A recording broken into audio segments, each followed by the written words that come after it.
Right, weather update చూద్దాం. రాష్ట్ర వ్యాప్తంగా చలి తీవ్రత కొనసాగుతూనే ఉంది. ఉత్తర తెలంగాణ జిల్లాల్లో సింగిల్ డిజిట్ ఉష్ణోగ్రతలు నమోదవుతున్నాయి. హైదరాబాద్ శివార్లలోనూ చలి తీవ్రత పెరిగింది. రాజేంద్రనగర్, శేర్లింగపల్లిలో 9 డిగ్రీల కనిష్ట ఉష్ణోగ్రత రికార్డైంది. ఉత్తర భారతదేశం నుంచి వీస్తున్న గాలుల ప్రభావం మన రాష్ట్రం పైన పడింది. ఉదయం పూట సంక్రాంతికి సొంతూర్లకు వెళ్తున్న ప్రయాణికులు తీవ్ర ఇబ్బందులు పడుతున్నారు. మరో 3 రోజుల పాటు ఉష్ణోగ్రతలు ఇలాగే ఉంటాయన్నారు వాతావరణ శాఖ అధికారులు. బంగాళాఖాతంలో ఏర్పడిన వాయుగుండం తీరం దాటడంతో రాష్ట్రంలో చలి తీవ్రత పెరిగిందంటున్నారు. రాష్ట్ర వ్యాప్తంగా చలి తీవ్రత కంటిన్యూ అవుతోంది. ఉత్తర తెలంగాణ జిల్లాల్లో సింగిల్ డిజిట్ ఉష్ణోగ్రతలు రికార్డ్ అవుతున్నాయి. హైదరాబాద్ శివార్లలోనూ చలి తీవ్రత పెరిగింది. రాజేంద్రనగర్, శేర్లింగపల్లిలో 9 డిగ్రీల కనిష్ట ఉష్ణోగ్రత నమోదైంది. ఉత్తర భారతదేశం నుంచి వీస్తున్న గాలుల ప్రభావం మన రాష్ట్రం పైన పడింది. ఉదయం పూట సంక్రాంతికి సొంతూర్లకు వెళుతున్న ప్రయాణికులు తీవ్ర ఇబ్బందులు పడుతున్నారు. మరో 3 రోజుల పాటు ఉష్ణోగ్రతలు ఇలాగే ఉంటాయన్నారు వెదర్ డిపార్ట్మెంట్ అధికారులు. బంగాళాఖాతంలో ఏర్పడిన వాయుగుండం తీరం దాటడంతో రాష్ట్రంలో చలి తీవ్రత పెరిగిందన్నారు.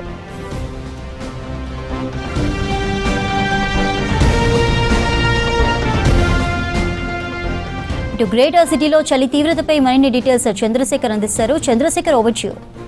తెలంగాణ వ్యాప్తంగా చలి కొనసాగుతూనే ఉంది. అయితే కొన్ని సిటీ ప్రాంతాలలో చలి కొంచెం తక్కువగా అనిపించినప్పుడు కూడా తెలంగాణ వ్యాప్తంగా గ్రామీణ ప్రాంతాలలో ఇప్పటికీ కూడా చలి కొనసాగుతూనే ఉంది. అయితే ప్రస్తుతం మనం ఇక్కడ హైదరాబాద్లోని ట్యాంక్ బండ్ వద్ద ఉన్నాం.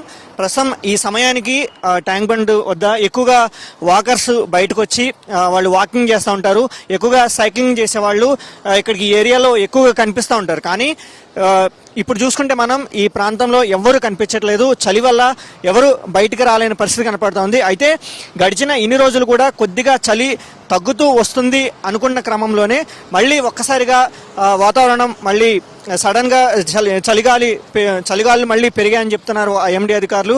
అయితే ఏదైతే బంగాళాఖాతంలో వాయుగుండం ఏర్పడిందో ఆ వాయుగుండం తీరం దాటంతో దాని ప్రభావంతో చలిగాలు మళ్ళీ ఎక్కువగా పెరిగాయని చెప్తున్నారు. అంతేకాదు మరోవైపు తూర్పు ఆగ్నేయ దిశల నుంచి వీస్తున్నటువంటి తక్కువ స్థాయిలో ఏదైతే పొడిగాలు వీస్తున్నాయో దాని ప్రభావం కూడా ఈ తెలంగాణ వ్యాప్తం కూడా కనిపిస్తుందని ఆ వాతావరణ అధికారులు అయితే ఇప్పటికే ఆల్రెడీ ప్రకటించడం జరిగింది. మరోవైపు ఏదైతే ఉత్తర భారతదేశంలో నమోదవుతున్నటువంటి -డిగ్రీలు ఆ ఎఫెక్ట్ దాని ప్రభావం అనేది తెలంగాణ మీద కూడా ఆల్రెడీ మనకి స్పష్టంగా కనపడుతూ ఉంది. అయితే రాష్ట్ర వ్యాప్తంగా కూడా చూసుకుంటే చాలా ప్రాంతాలలో ఇప్పటికీ కూడా సింగిల్ డిజిట్ ఉష్ణోగ్రతలు నమోదవుతున్నాయి.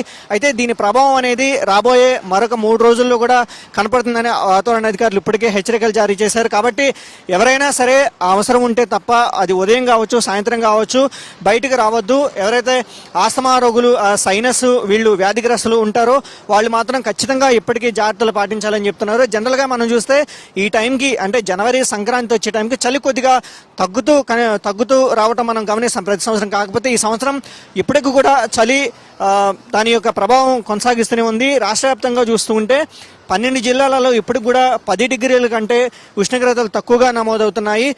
చూసుకుంటే మనం ముఖ్యంగా సంగారెడ్డి జిల్లా కోహీర్లో చూసుకుంటే 7 డిగ్రీలు, అదేవిధంగా ఆదిలాబాద్ భీంపూర్లో 7 డిగ్రీలు. ఈ విధంగా ఉత్తర తెలంగాణ జిల్లాలైనటువంటి ఉమ్మడి జిల్లాలు నిజామాబాదు, ఆదిలాబాద్ జిల్లాలలో ముఖ్యంగా ఉష్ణోగ్రతలు తక్కువగా నమోదవుతున్నాయి. దాంతోపాటు హైదరాబాద్ వ్యాప్తంగా చూసుకుంటే మనకి హైదరాబాద్ శివారు ప్రాంతాలైనటువంటి షేర్లింగపల్లి కావచ్చు, రాజేంద్రనగర్ కావచ్చు, పటాన్ చెరువు కావచ్చు, ఇట్లాంటి ఏరియాలలో ఉష్ణోగ్రతలు మనకి 9 డిగ్రీల దాకా ఉష్ణోగ్రతలు ఇలా నమోదవుతున్న పరిస్థితి మనకు కనపడుతూ ఉంది. అయితే రానున్న మరొక 3 రోజుల పాటు కూడా ఈ ఉష్ణోగ్రతలు ఇలాగే మెయిన్ సిటీ ప్రాంతాలలో చూసుకుంటే 11 డిగ్రీల నుంచి 15 డిగ్రీల వరకు నమోదయ్యే అవకాశాలు కనిపిస్తాయని చెప్తున్నారు. కానీ ముఖ్యంగా ఏదైతే చూసుకుంటే ఉమ్మడి జిల్లాలు, నార్త్ తెలంగాణ జిల్లాలు చూసుకుంటే ఈ ఉష్ణోగ్రతలు 7 నుంచి 10 డిగ్రీల వరకు ఇలాగే కొనసాగే అవకాశాలు కనపడతామని ఇప్పటికే వాతావరణ శాఖ అధికారులు ప్రకటించారు. దీంతో పాటు చూసుకుంటే కూడా గ్రామీణ ప్రాంతాలు ఏవైతే ఉన్నాయో పొగమంచుతోటి కప్పేస్తున్నాయి. ఇప్పుడు కూడా మార్నింగ్ ఉదయం 9 అవుతున్నా సరే సూర్యుడు బయటికి రాని పరిస్థితి కనపడతా ఉంది. కాబట్టి ముఖ్యంగా వాహనదారులు ఎవరైతే ఉన్నారో వాళ్ళు ఖచ్చితంగా సిగ్నల్స్ వేసుకునే ఖచ్చితంగా ప్రయాణించాలని చెప్పేసి అధికారులు సూచిస్తున్నారు. ఎందుకంటే ఇప్పుడు ఈ పొగమంచు కారణంగా 10 అడుగులు దగ్గరకు వచ్చే వరకు కూడా ఎవరు కనిపించిన పరిస్థితి. కాబట్టి అందులోనూ ఇది ముఖ్యంగా సంక్రాంతి పండుగ టైం కాబట్టి ఎక్కువ మంది హైదరాబాద్ సిటీ నుంచి ఎక్కువగా వాళ్ళ సొంత ఊళ్ళకి వెళ్తుంటారు. అది కూడా ఉదయం పూట అయితే ఎక్కువగా ట్రాఫిక్ ఉండదని చెప్పేసి వాళ్ళు ఉదయం పూట ట్రావెల్ చేస్తూ ఉంటారు కాబట్టి ఎట్టి పరిస్థితుల్లో కూడా వాహనదారులు స్పీడ్గా వెళ్ళొద్దు. అది హైవేల మీద కావచ్చు, ఎవరైతే రోడ్డు దాటే సిచ్యువేషన్లో కూడా కావచ్చు, ఖచ్చితంగా జాగ్రత్తలు పాటించాలని అధికారులు పలుమార్లు పదే హెచ్చరిస్తున్నారు. పొగమంచు కారణంగా ఎక్కువగా యాక్సిడెంట్స్ అయ్యే ప్రమాదం ఉంది కాబట్టి హైవేలలో సంక్రాంతి టైంలో ఎక్కువగా ఉదయం పూట ప్రయాణిస్తూ ఉంటారు కాబట్టి వాళ్ళు ఖచ్చితంగా వాహనదారులు సిగ్నల్స్ వేసుకుని మాత్రమే ప్రయాణించాలి. ఎక్కువగా స్పీడ్తో వెళ్ళొద్దని చెప్పేసి పదే అధికారులు హెచ్చరించడం జరుగుతుంది. మరోవైపు చూసుకుంటే ఆస్తమా వ్యాధిగ్రస్తులు ఎవరైతే ఉన్నారో వాళ్ళు కూడా ఖచ్చితంగా ఎవరైనా వాకింగ్ చేయాలనుకున్నా సరే ఉదయం 9 గంటలు దాటిన తర్వాతే వాళ్ళు వాకింగ్ చేయాలి.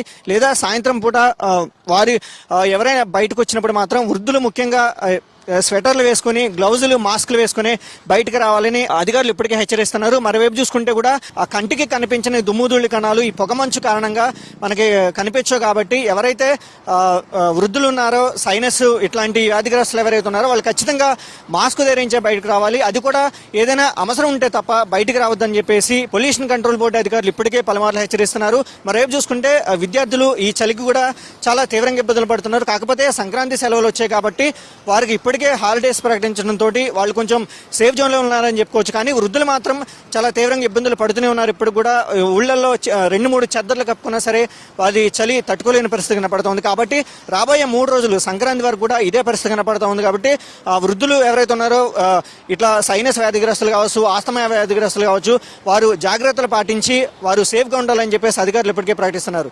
కెమెరామెన్ రమేష్ తోటి చంద్రశేఖర్, V6 న్యూస్, హైదరాబాద్.